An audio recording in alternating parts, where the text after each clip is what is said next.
And they came out to say that we are the minority and they are the majority of people that voted for Trump. Guys, do you also know that a lot of these people that voted for Trump, which is the majority, they don't even know the reason why. Yes, they don't know the reason why they voted him. Yes, they don't. Guys, all I can say that most of this majority of people that voted Trump, they don't even know the reason why they voted him. Yes, they don't know. Because if you ask an average person, why did you vote Trump? What they will say is that they voted him because of economy. They voted him because of hunger. They voted him because of, a lot of them have so many things to say. Okay? And one thing I should ask, do you think that the economy will be better in his origin? Do you think so? Do you think so? Most people do not even understand his tariff before they voted him, and most people do not even know about his policy, his rules, and now they are not saying that they are the majority and we are the minority of people that voted Trump. Now, a lot of these majority of people that voted Trump, they are not just screaming and crying that how do they take out their vote back, and now they are not telling us that we are the minority, why them are the majority. Anyway, guys, let me leave you guys to watch out the video, and do not forget to like and drop your comments under the comment section. Let's go there. Is that you are the minority right now. The majority of America has voted red. And I feel like no one has taken a second to ask themselves why so many people have voted for Trump.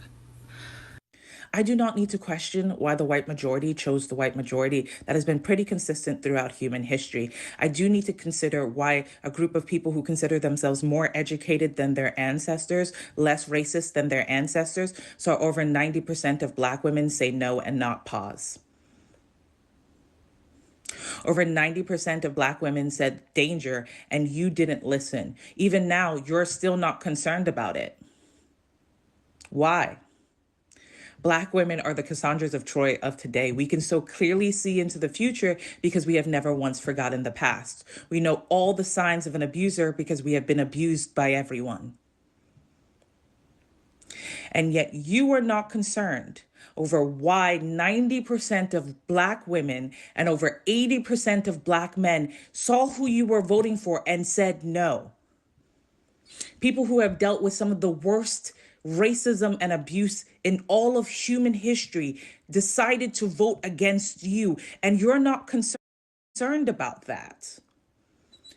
People who have been affected by racism and abuse are scared, and you're not questioning that. Instead, you're asking us to question why white people chose white people. You're trying to convince us that because you're in the majority, you're correct, as if the majority did not do slavery, as if the majority did not do the Holocaust. The majority has been wrong over and over again. So my question to you, as people who claim to be not racist, why are you not concerned that people of color are concerned? Why? As Black people, why are we sitting on this app surprised? We can be disappointed, we can be sad, we can be frustrated. We never had the numbers in the first place. That man got into office, we was gagged in. It wasn't a matter of if, it was a matter of when he was gonna get back into office, okay? But we can't sit up here and act flabbergasted at the fact that the majority voted to stay the majority. They've been doing it since this country was founded, okay? We only account for 13% of the population, okay? At the end of the day, we never really have the numbers, okay? That's why we need to support each other more than anything during these times. So here we are, right, 1 week after the US presidential election, and we're watching the beginnings of our society crumble and burn to the ground. And the very same people who were telling us adamantly that the Harris campaign and the Harris team are just as bad as Trump's team are now either backpedaling their statements and backtracking, or they're now begging Biden to do something before he leaves office that will protect us from the onslaught of Project 2025. Same folks who told us not to vote for Harris, but to vote for Jill Stein instead, right? We're all seeing that, right? Because we have eyes. And we're all strategizing and trying to make plans for what to do to avoid things burning to the ground, essentially, right? Everyone's hair is on fire.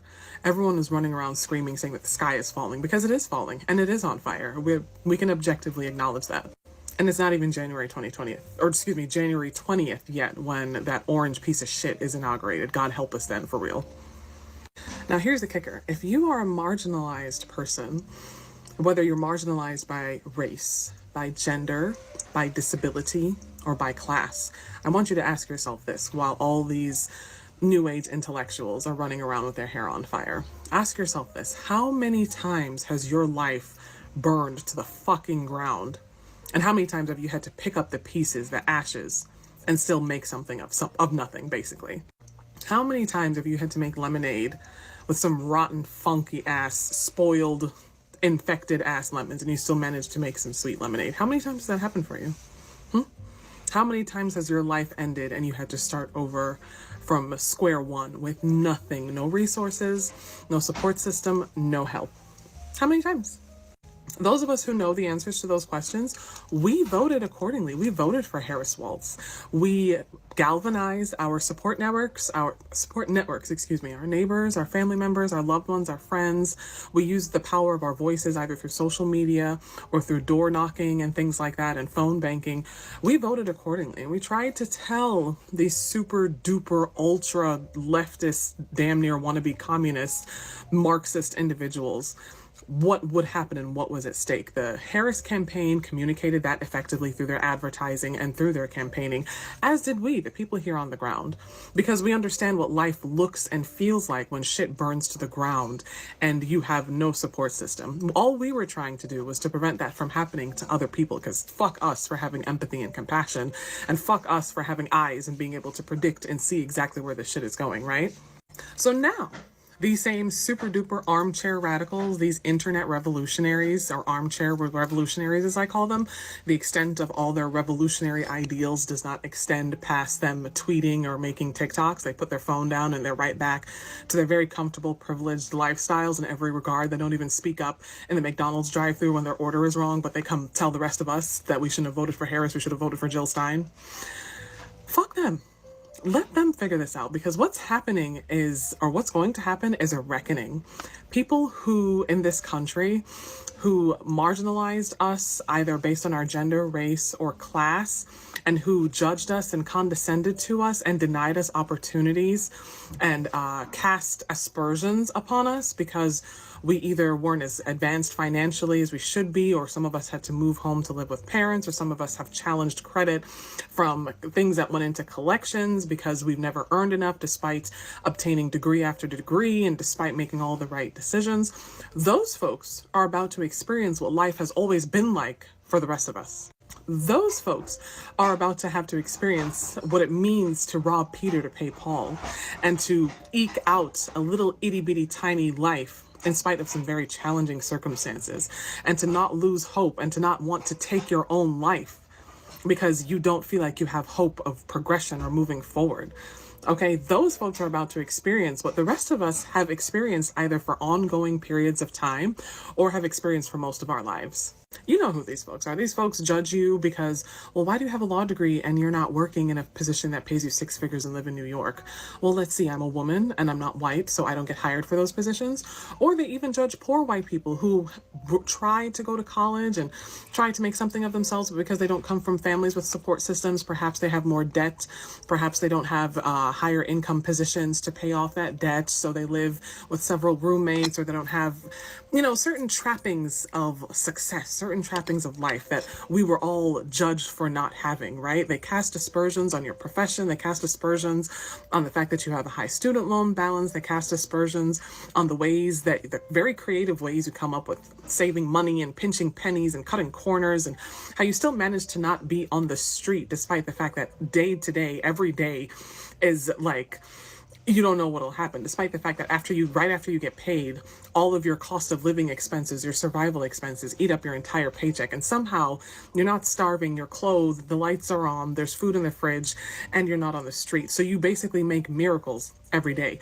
We know what that life is like, and we didn't want other people to experience it, which is why we told these motherfuckers to vote for Harris Waltz. These other motherfuckers, all of their theory is just abstract. They've never actually had to live life the way that we marginalized individuals have had to live life. And I'm saying we marginalized folks because I'm speaking primarily to those of us marginalized by race and ethnicity and gender, but I'm also going to include those of us who are marginalized by class so that I can include our Caucasian brothers and sisters who were in this fight and who also voted for Harris Waltz. Okay. People can't afford to live, people can't afford gas, people can't afford food, people can't afford rent. The cost of living has gone up within these past 4 years, and I think that everyone here has been a victim of that. In the future, I want to be able to own a home. And when he was president, the prices were a lot lower, especially for home buyers.